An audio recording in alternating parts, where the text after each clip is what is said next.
Hello everyone and welcome to this session on solving the gender pay gap. I'm Professor Rosie Campbell, Director of the Global Institute for Women's Leadership at King's College London, and I'm thrilled that you're able to join us here today. First, we'll have a presentation from my colleague, Aleida Borges, a research associate at the Institute, on our gender pay gap research, and then Julia Gillard, my boss, the chair of the Institute, and former Prime Minister of Australia, and the only woman to hold that position, will have a conversation with Anne Cairns, the Executive Vice Chair of Mastercard, and they'll be talking further about gender pay gap reporting and what governments and businesses can do about it. Thanks, Rosie. So how do we push for progress on the gender pay gap? At the Global Institute for Women's Leadership, we conducted a study in collaboration with the Fawcett Society, and we looked at 6 case studies globally. This included the United Kingdom, Sweden, Australia, France, South Africa, and Spain. We interviewed over 80 key stakeholders, which included government officials, employers, trade unionists, academics, as well as gender equality advocates. And we analyzed the current legislation, but also academic literature more generally. And what we found was that there was a great variance across the different case studies.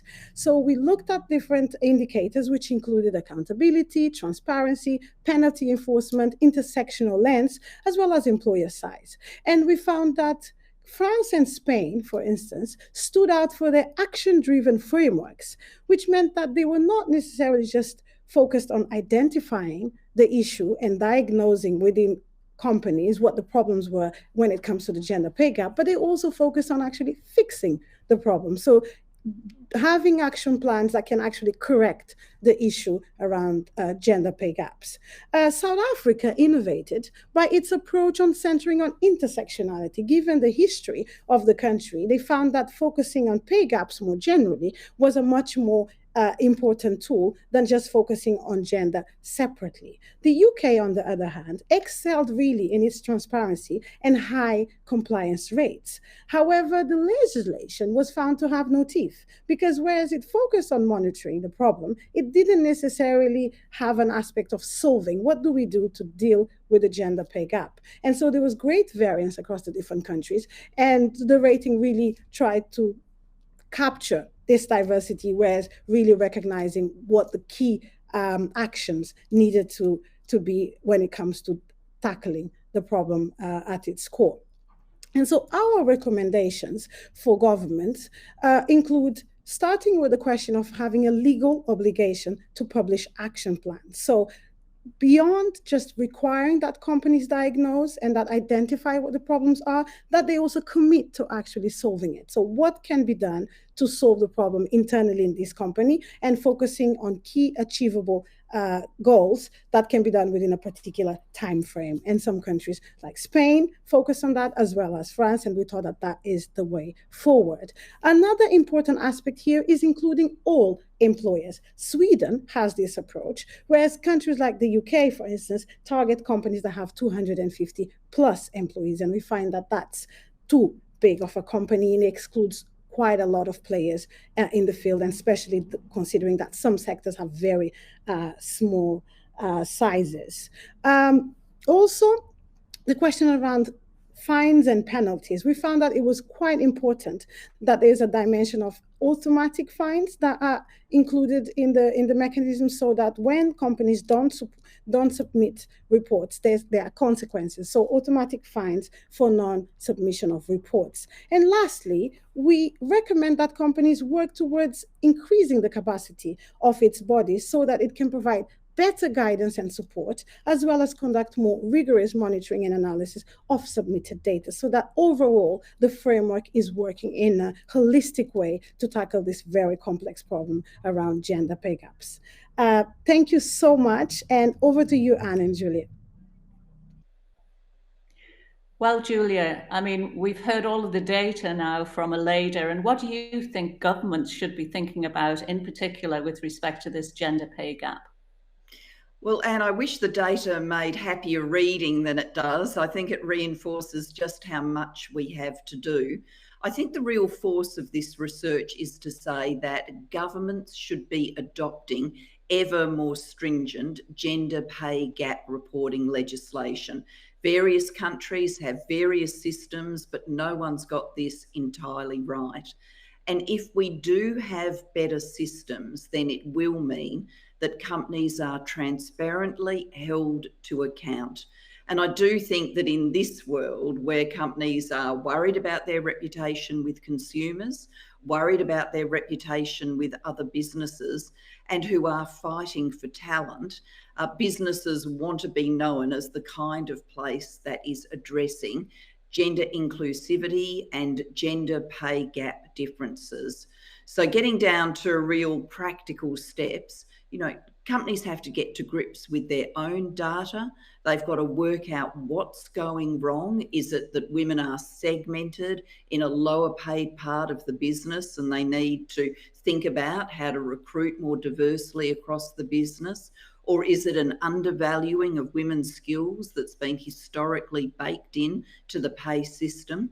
Or is it a promotion pyramid where the women start in same numbers as the men at the base, but as they go up, more and more of the women are lost, which is often about how promotion systems work, networking is undertaken in the business. It's also about work and family life policies. So all of these things have to be on the table for positive change. I absolutely agree with you, Julia. And I don't know what your thoughts are on how low we should go in terms of numbers of people in any particular business reporting. I know here in Britain, we report for businesses that have more than 240 people. But there are many, many businesses that are below that. And they're sort of flying below the radar. And it's certainly that was something they should be thinking about, especially if they're scaling up. Don't you agree? Yeah, I do agree with that. And we're missing out so much of the workforce if there's a cut-off. I mean, in dynamic economies around the world, so much of employment is in smaller or medium-sized businesses. And indeed, so much of women's employment is, because a lot of the sectors that are highly feminised, whether it's hospitality or tourism, even childcare can often be done in very localised services. And if we're not doing gender pay gaps in those sorts of places, then we're missing out literally on billions of women. So I do think that the footprint of gender pay gap reporting and holding people to account needs to be as big as possible. I'm conscious though, Anne, your expertise and career has been spent in very large businesses, global business in Mastercard. From all of your experience, what more do you think that, big businesses, global businesses that are reporting in more than one jurisdiction, what more could be done? Well, first of all, I think if you're a global company like Mastercard, you do have to have policies that work everywhere in the world. And we're in over 200 countries. And so from our point of view, when we do roll something out, we try and do it on a global basis. So for example, maternity and paternity leave, we've rolled that out everywhere in the world. And it's 4 months for men and 4 months for women. And it's longer than that if the jurisdiction rules are longer than that, for example, in the Nordics. The thing that's interesting, I think, is when you put a policy like that in, you stop looking at a woman as she's going to be a young mother, and you start looking at young people thinking they're going to be parents. And you've immediately started leveling the playing field there. And of course, it applies to single-sex couples, to surrogacy, adoption, and so on, because I think when you have policies like this, you have to be very broad. So that's one thing. But the other thing, going back to your commentary about, building that pipeline, about transparency, I think actually publishing your gender pay gap all over the world is important. And if you do that as a PLC, then whatever number you give to the market, you want to better that number the next quarter and the next quarter. And that's just the way of the business world. And so I think that's a great thing to do. Lately at Mastercard, we've actually linked that to executive compensation. So if the gender pay gap narrows, we get better executive compensation and vice versa. That's true of the whole ESG agenda for us, which is, I think, one step beyond many other companies in this space. That's incredibly important, that this is not something that's done on the side. I think that that's an error that is made in a lot of businesses and indeed in a lot of policy thinking. I think many governments probably think to themselves that there's their, core political agenda. They want to do the following things in the economy and national security and health and education. And then over here, there's women's policy, rather than looking at those big levers for change that government has in their hands and saying, how do we look at gender and gender equality across all of these spaces? And how do we design policies using those big levers that make a difference? I really think you've hit the nail on the head too with equal entitlements for men and women. I mean, the research very clearly shows that if family-friendly flexibilities are seen to be something for women, and it's only women who use them, then women do end up on the mummy track and cease to be thought about as high-performing talent that should be nurtured, that should be promoted. They're sort of, on a pathway to not very much in terms of their career, whereas men not taking those flexibilities are still seen as promotable. Yet if both men and women use those flexibilities, then no one's career suffers. So that equaling of entitlements, I think, is so important. From the perspective of a global company, do global companies look to the periphery? Do they look sideways and see what the other global companies in their sector or more broadly are doing? Is there that sense of competition that can be spurred by things like gender pay gap reporting because you want to beat your competitors or beat the global market players more generally? Absolutely. I mean, I think in the corporate world, that's what you do all the time. You're constantly scanning the marketplace and you're looking at the results of other companies, and you're looking at who are the people who are running those companies. And certainly there's a lot of data out there to show that if you have diversity right at the top of companies, you're much better at managing risk. It's hardly surprising because you've got a lot of different voices at the table. And if you are in the middle of a crisis, and goodness knows with everything that's happening around the world, we've got a lot of things to think about, from inflation to war in Europe right now, unfortunately, to, coming out of the COVID pandemic and still having restricted movement around the world, to a whole new world of work, really, and what's happening in the consumer markets and so on. So there's many things for business to be thinking about now. And of course, the strongest businesses are those with the most diverse management team, strong in terms of risk management, and also have been shown to be outperforming in some areas in terms of financial returns as well. But as you say, it's not just financial returns that matter, it's how you actually manage all of your stakeholders. So firms today have to think about, how am I managing my people? How am I delivering my products to the whole of my customer base? What's the society that I'm living in? What am I doing in terms of purpose to affect that in a good way? Because it's really true that you can't be a successful business in a failing world. And I think all of the business world are thinking that way now. That's a very important statement. You can't be a successful business in a failing world. Of course, one of the things that you mentioned was, as not everywhere, but many places in the world feel like they're emerging from the pandemic and the rhythms of work are moving beyond lockdowns and the need to get people to stay home to stay safe. I think a prospective area as we talk about gender pay gaps is what this future world of work is going to look like. I mean, many jobs require personal attendance and that's not going to change. But for those sections of the economy, those jobs where you can perform them remotely, doing the kinds of things that we're doing now, I think that there's a really big thought piece that we need to do about how to best design the future of work so that it is more gender inclusive and helps close the gender pay gap. One of the things that we've been looking at the Global Institute for Women's Leadership is how to design flexible, virtual, remote work so it's gender inclusive. We're really fearful of a future where employers say to their employees, we want to give a lot of flexibility, which sounds absolutely fantastic and would be coming from a generous impulse from the employer. But if we fast forward the clock, we end up in a world where, because of unequal distribution of caring responsibilities in the home, disproportionately women work virtually, disproportionately men go into the office, and that then creates a new form of segregation which plays into promotion opportunities and ultimately shows in the gender pay gap. What do you think are the risks and opportunities in that future way of working space?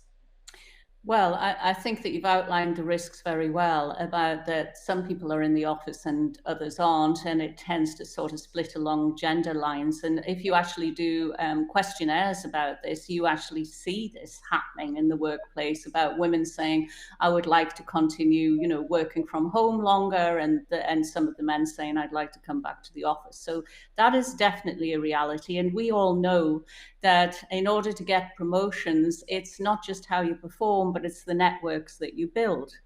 You and I actually saw each other about a week ago, and we're sitting together for dinner, right? And it was a really nice occasion because we could communicate to each other as people, and all of the body language and so on that you lose here on the screen, you pick up again. And it's a good feeling. So I do think that firms need to be very, what do I want to say? They need to be careful in the sense of, if they say we want our people to come in 2 or 3 days a week, then make sure that that actually happens, in the sense of, we don't have people coming in 5 days and other people coming in 1 day. So really try and make the policies work. And also, if you're working in a hybrid environment, try and make the hybrid environment work. I've been on conference calls where, a number of people have all been sitting in a room, and they're unable to use the Zoom platform properly because they're not seeing the chat. They're chatting among themselves, but the people who are on remotely are then chatting among themselves on Zoom. Put something in place where it allows you to actually interact with each other in the same way, whether you're virtual or physical. And there are things being designed like that now in boardrooms that I've been in, and I think they can be quite effective. So really thinking about the redesign of the working environment, rather than, we can just patchwork quilt what we've half got and other people can get on with something else because they're sitting next to each other. That really doesn't work. No, it doesn't work. And I think we all urgently had to adopt, ways of working in the pandemic. But as we get a little bit more time and space, it has to be more thoughtful than that. I mean, it seems to me, even as we're talking about all of this through the lens of gender, some of the research recommendations are calling to us to think about how we look at the intersection between gender and race, and that disparities at work are obviously not just described around gender. So what's the best way of doing that? I mean, we at the Global Institute, through this research, are talking about employers being asked to also account for disparities based around other characteristics at work, including race. Do you think that that's feasible? Do you think businesses are open to doing that? Look, I've got to say absolutely yes to that question, because, certainly in my company, in America, we've been able to report that way for a number of years. So it means that we can't, we're not just in a situation where we can accurately report our gender pay gap around the world, which is about 8% on a global basis, but obviously varies country to country. But we can also report our Black American pay gap, which is somewhere over 7%, slightly less than the gender pay gap, actually. And there's no reason that we couldn't do that in other countries. I mean, Britain's a very multiracial country, and the people that I talk to have said that they would be fine with self-reporting, and I think the data would be good enough to do analysis based on that. And of course, self-reporting allows you to do many other things beyond race as well. And I think it's very important. I've been involved in a study with another university recently on the barriers faced by Black women actually trying to make it through the corporate ladder in Britain, and they're quite immense. They're basically in the top 1%. You start to be 0.01%. They're virtually missing from the corporate world, right the way through the pipeline, actually, but certainly at the top. And as chair of the 30% Club in 2020, we put something in Britain where we went out to all of the chairs and the CEOs of the 30% Club and said, apart from trying to get to that tipping point of 30% women on boards, which we've exceeded now at the FTSE 100 and are heading to 40, which is wonderful because our real aim, of course, is parity. How about combining that with getting at least one person of colour on every board, which is what the Parker Review called for. And because we're the 30% Club, let's put that gender lens over it and say we'd like 50% of those seats to go to women of colour. Well, the CEOs kind of rang me up at that stage and said, Anne, since we all have to commit to this, is this for real? I mean, can we actually achieve it? And I said, well, the good news is you're already tracking at 42% of those people of colour, 42% of them are women. Now, of course, that is a broad category, people of colour, but you have to start somewhere, in a community. And I think by actually setting out clear goals and then pushing beyond that, that's how we cause change. Yeah, and interestingly, the mechanism for change that the 30% Club has employed is really the mechanism for change that's embedded in gender pay gap reporting. I mean, it's the same, isn't it? You're clear about what it is that should be measured. You require the measurement of it. You hold it up to the light so that everybody sees it. You've got a clear target about what you're trying to achieve, and that does generate the pressures for change. It obviously doesn't just happen magically. It's not just like add these ingredients and stir and then somehow this big change happens. The 30% Club's done so much campaigning and advocacy and published so much research to prove that it's in the interests of business themselves to have more diverse boards. But it really is the same kind of combination of elements that could make world-class gender pay gap reporting such a great tool for change.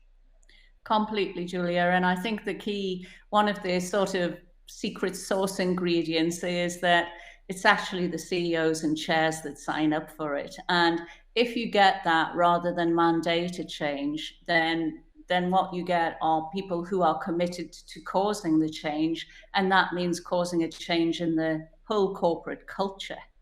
Because to actually change the workforce in that way, you do have to change culture.